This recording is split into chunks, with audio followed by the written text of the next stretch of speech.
Di bab sebelumnya kita tahu Daigil sedang digantung dan berjuang melawan sakaratul maut seorang diri. Namun sebelum itu kita bahas terlebih dulu Mamang Jiho yang sedang berada di toko penjahit. Terungkap fakta bahwa Jiho meminjam uang dari Daigil tak lain karena ingin membuat sebuah setelan baju. Dia berbicara dengan si penjahit, memuji Daigil sebagai orang yang pintar dan juga pemburu budak terbaik di Joseon. Jiho juga menyindir bangsawan yang telah memperlakukan orang-orang di bawahnya layaknya binatang buas. Tak lama itu pesanan setelan pakaian Jiho sudah selesai. Terlihat Jiho begitu sangat senang.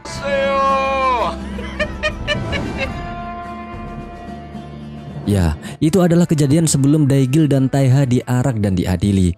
Kini Jiho terlihat mengenakan pakaian petugas kerajaan yang baru saja ia jahit. Sesekali Jiho menoleh ke arah Daigil. Ia khawatir melihat Daigil yang sedang kesakitan. Namun ia masih belum cukup nyali menolong Daigil. Daigil yang sudah hampir kehabisan nafas kini hanya bisa mengingat Unyun pujaan hatinya. Ia melambaikan tangannya sembari memanggil nama Unyun. Setelah itu Daigil pun tak sadarkan diri.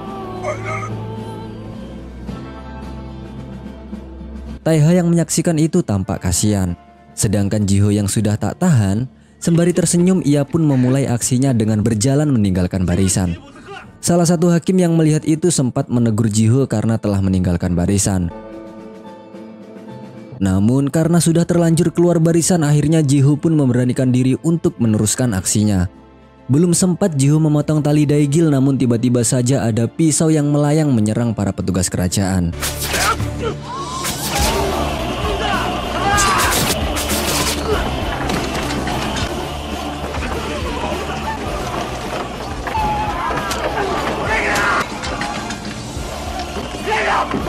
Ya, itu adalah serangan mendadak dari beberapa bangsawan yang hendak menolong Taiha. Jiho yang masih panik terus mencoba melepaskan ikatan dari Daigil.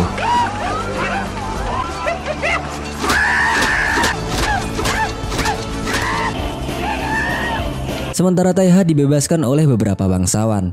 Sebelum Taiha meninggalkan tempat itu, ia melemparkan sebuah pedang ke arah tali yang mengikat Daigil. Mengetahui Daigil yang pingsan, Jiho terus memukuli dada Daigil berharap ia segera sadar.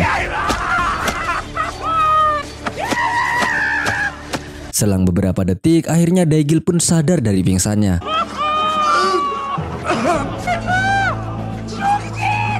Setelah itu dengan refleks yang baik, Daigil pun mencoba menangkis dan melawan para prajurit yang hendak menyerang Jiho dan dirinya. Eubuk yang melihat aksi dari Daigil tersebut sepertinya sangat senang. Daigil kemudian menarik Jiho untuk melarikan diri. Sementara itu para pemanah yang sudah siaga di atas genteng mencoba memanah sekelompok bangsawan yang membawa Taiha. Jenderal atau pemimpin bangsawan tersebut terkena anak panah dan mati saat itu juga.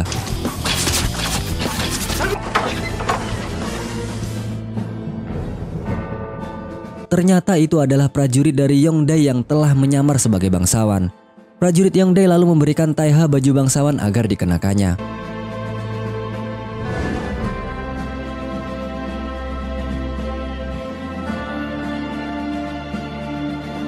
Sementara itu terlihat Unyun yang sedang dihadang oleh petugas perbatasan. Para petugas tidak mengizinkan Unyun pergi begitu saja karena ia ingin menanyakan identitas Unyun terlebih dahulu. Alasan prajurit tersebut menanyakan identitasnya tak lain karena ia takut jika masih ada keluarga Unyun yang tertular penyakit.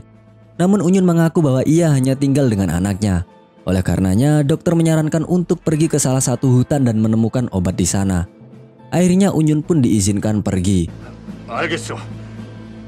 Sementara itu Daigil dan Jiho sedang berusaha melarikan diri. Akan tetapi sayangnya Jiho terkena panah dari prajurit kerajaan. Daigil terdiam menyaksikan Jiho yang seolah tidak merasakan sakit apa-apa.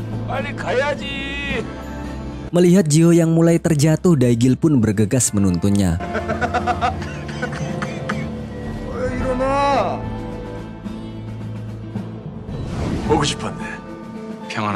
Di tempat lain, Yongdae terlihat menyambut Taiha yang telah selamat. Taiha meminta izin kepada Yongdae untuk pergi mencari Pangeran Seokhyun. Taiha juga memberitahu bahwa kini Pangeran Seokhyun sedang dibawa istrinya. Mendengar itu Yongdae memuji upaya Unyun yang sangat berani menyelamatkan penerus kerajaan. Yongdae memberi pertimbangan Taeha untuk tidak pergi terlebih dahulu. Hal itu dikarenakan bisa saja fraksi kiri mungkin sudah mengamati mereka. Namun Taeha sudah mengantisipasi hal tersebut. Ia menyuruh Yongdae untuk mengajak raja berburu ke hutan. Dengan begitu maka Taeha akan ikut berburu dan menyamar sebagai prajurit Yongdae untuk kemudian melarikan diri. Benar rupanya, kabar tentang kaburnya Daegil membuat Kyung-sik curiga. Eksekusi yang mendadak tidak mungkin cepat menyebar pada anak buah Taeha. Oleh karenanya, Kyung-sik berkesimpulan bahwa ini adalah ulah dari orang yang berada di dekat istana. Kyung-sik tahu itu adalah Yongdae.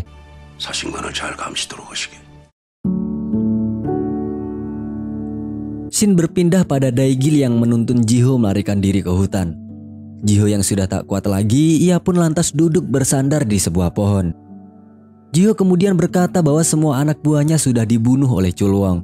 Kini tinggal dirinya dan Daegil seorang. Jiho bertanya, apakah kau masih ingat apa yang selalu aku ajarkan kepadamu? Daegil mengingat itu. Ia menjawab bahwa kita tak perlu menerima balasan dari orang atas jasa kita. Namun kita harus selalu membalas setiap penghinaan yang kita terima. Daegil dengan setia terus memberikan candaan kepada Jiho agar rasa sakit yang ia derita tak terasa. Perlahan Jiho sudah mulai kepayahan. Dia pun lantas segera memeluk Daegil. Jiho senang karena di akhir hidupnya Daegil memberikannya baju yang bagus. Jiho kemudian minta Daegil untuk menggeliti kakinya seperti yang biasa mereka lakukan dulu. Dengan senang hati Daegil pun kemudian menggelitik kaki Jiho. Sambil menahan rasa sakit, Jiho berkata bahwa ia merasa geli.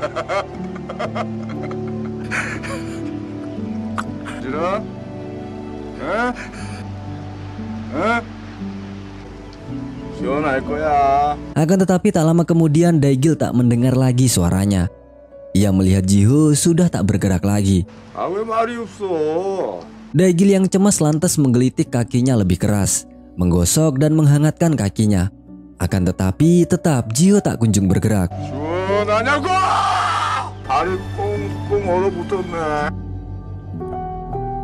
Tak lama setelah itu polisi datang bermaksud menangkap Daegil. Namun karena posisi Daegil yang sudah sangat kelewat marah, ia pun dengan mudah mengalahkan para prajurit tersebut.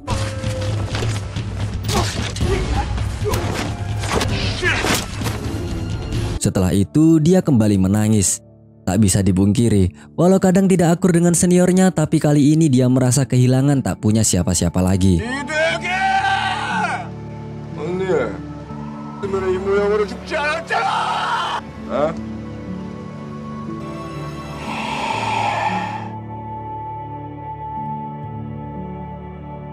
Di sisi lain, Unyun yang sedang melarikan diri kembali kerepotan. Di kota, lagi-lagi dia menemukan polisi berjaga di berbagai tempat. Dia akhirnya terpaksa pergi ke pinggiran kota dan beristirahat di bawah pohon. Di tengah guyuran salju, dia menyalakan api unggun kecil untuk pangeran agar merasa hangat. Dia juga menghangatkan batu untuk pangeran kecil dan menaruhkan di tangannya.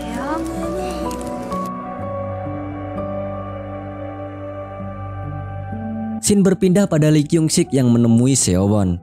Lee Kyung-sik membebaskannya dari hukuman dengan alasan dia tidak bersalah dan tidak membunuh siapa-siapa. Padahal dia ingin memanfaatkan Seo-won untuk bekerja untuknya. Dia berbohong mengatakan bahwa Song Tae-ha kini sudah meninggal. Jadi dia tidak punya siapa-siapa lagi yang bisa menampung aspirasinya. Sementara itu Wang Sun dan Jenderal Choi telah tiba di suatu perkampungan lereng Gunung Worak yang biasa Daegil sebut. Tentu saja tetua kampung di sana adalah seorang bandit galak bernama Jakwi. Jakwi ini sifat dan kelakuannya hampir mirip Daegil.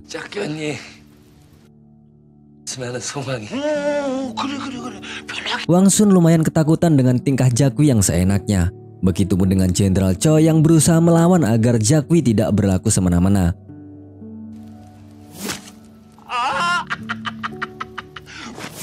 Usut punya usut, rupanya Jakwi masih marah kepada Daegil.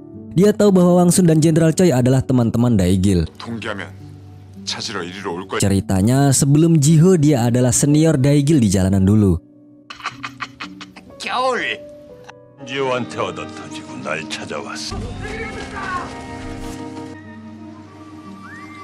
Sewaktu Daegil masih belum berpengalaman, dia banyak mengambil pelajaran bertarung dari Jakwi. Jakwi bercerita bahwa suatu ketika dirinya dan Daegil berduel. Kala itu Daegil masih sangat mudah dikalahkan.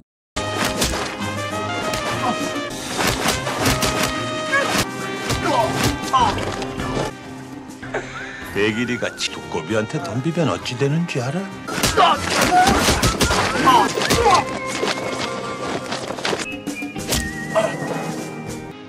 너 배울 거 아직 많이 남아. Akan tetapi pada suatu momen Daegil curang dan melukai telinga Jakwi saat dia sedang lengah.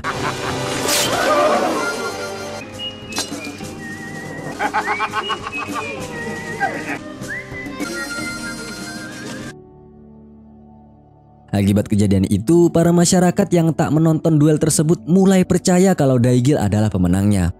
Dengan begitu, Daegil mendapatkan pamor sebagai petarung terbaik.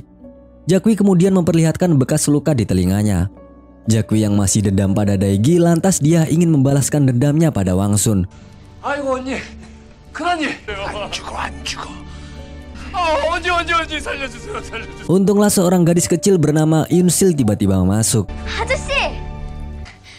Kalian masih ingat gadis kecil imut ini kan guys? Gadis yang pernah diselamatkan Daegil dulu.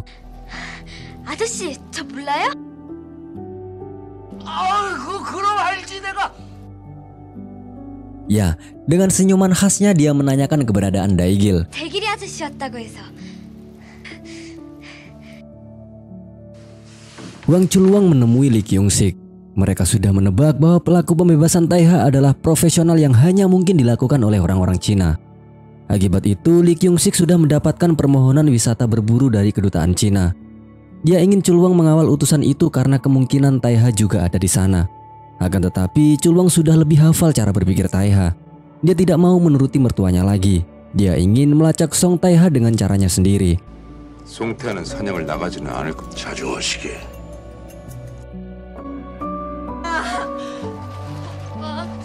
Seorang gadis budak yang telah dijual majikannya tiba-tiba pulang lagi ke rumah lamanya untuk bertemu orang tuanya. Dia menangis dan berkata tak tahan atas perlakuan majikannya padanya. 무서워 죽겠어. Ayahnya sambil menahan sedih memarahi anaknya itu. Ayahnya berkata bahwa seseorang budak tidak ada yang enak. Untuk bisa tidur dan makan saja sudah bersyukur. 어느 년인들 그럼 안 잡힌데도 등이 잡힌 게 뻔하고. Sambil menangis, ibunya juga menasihati dan menenangkan sang anak. Ibunya berkata bahwa dia bersyukur bisa hidup sampai sekarang ini karena mengikuti alur yang sudah ditakdirkan. 집에 무서워.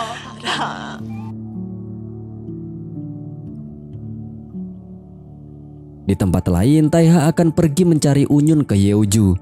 Yeoju ini tak lain adalah tempat satu-satunya kerabat Unyun yang masih ada. Setelah itu, Yongdae kemudian menghadiahkan goloknya untuk Taiha. Golok tersebut yang pernah dipakainya pada duel pertama kalinya dengan Taiha yang berakhir seri. Yongdae sangat berharap Taiha dapat menyelamatkan Pangeran Seokhyun. 잘 다녀오게. 기다리고 있을 터이니. Saat Taiha keluar, Yongdae mengutus pengawalnya untuk tetap mengawasi Taiha. Apapun yang diperlukan, kita harus mengamankan penerus kerajaan, kata Yongdae. 원선을 확보해야 한다. Sementara itu di tengah hutan, Daegil terlihat menguburkan Jiho.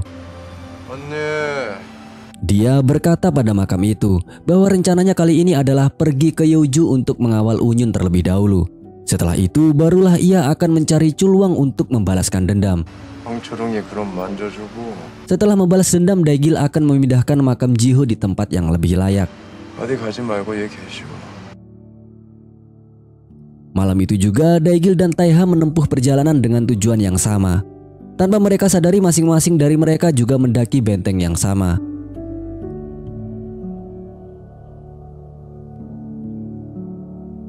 Keesokan harinya terlihat Unyun melanjutkan perjalanan. Kali ini nasib benar-benar tak memihak pada Unyun. Para petugas yang melihat gelagat Unyun yang mencurigakan lantas mencoba mengejarnya. Namun karena Unyun sedang membawa pangeran, alhasil mau tak mau ia harus terkepung oleh para prajurit. Unyun yang mengaku bahwa dia adalah seorang bangsawan lantas memarahi para prajurit karena telah lancang mengejarnya. Jelas petugas tersebut balik memarahi Unyun karena telah mencoba melarikan diri. Para petugas itu kemudian menggiring Unyun untuk dibawa ke kantor polisi. Tak jauh dari situ, Daigil dan Taiha sedang berlari di tengah kerumunan orang-orang. Lee Daigil sekilas melihat Unyun ditangkap. Ia pun kemudian mengajar ke arah tersebut. Dari arah berlawanan, Song Taiha juga sempat melihat Unyun digiring petugas. Alhasil, Daigil dan Taiha terburu-buru lari untuk menyelamatkan Unyun. Hingga dari arah yang berlawanan mereka bertabrakan dan harus bertemu kembali di suatu tempat.